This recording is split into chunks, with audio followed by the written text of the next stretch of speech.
Hello বন্ধুরা, আমি সুপর্ণা আবারও চলে এসেছি তোমাদের কাছে নতুন একটা ভিডিও নিয়ে। আজকে যে ভিডিওটা নিয়ে এসেছি এটা হচ্ছে সোয়াবিনের উপরে। তো আজকে ভাবলাম একটু রান্নার রেসিপি তোমাদেরকে শেয়ার করি। অ্যাকচুয়ালি এই রেসিপিটা খুবই কি বলবো, সবাই জানে এই রেসিপিটা, তাও আমি কিভাবে করি সেটা তোমাদেরকে একটু শেয়ার করলাম।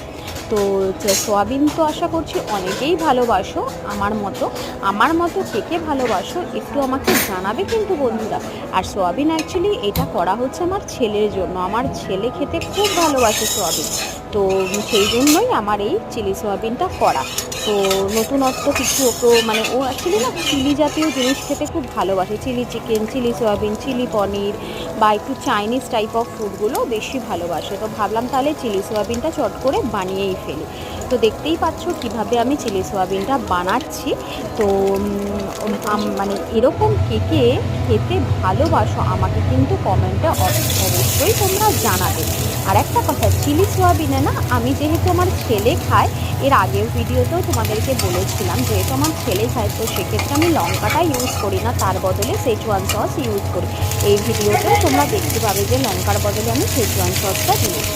তো চিলি সোয়াবিনের প্রসেসটা মোটামুটি সবাই জানো কিভাবে করতে হয়, ওয়ান বাই ওয়ান। আর আমি যেভাবে করেছি সেটা তোমাদের কাছে তুলে ধরলাম। তো আমার এই ভিডিওটা কেমন লাগলো তোমরা আমাকে অবশ্যই জানাবে বন্ধুরা। আমি কিন্তু তোমাদের জন্য এই ভিডিওটা করে রেখেছি, তোমাদেরকে দেখাবো বলে। তো যাই হোক, আজকের মতো এতটুকুই। আবার আসবো আরেকদিন আরেকটা নতুন ভিডিওকে সাথে করে। টাটা।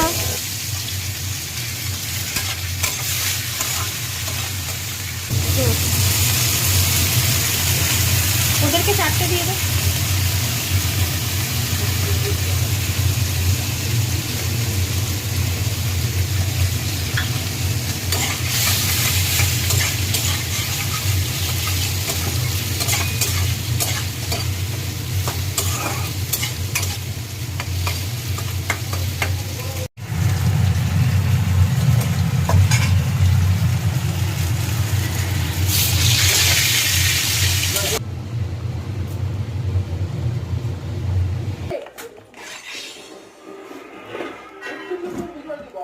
উদযাপন করতে চায় না, ওরা বাংলাদেশ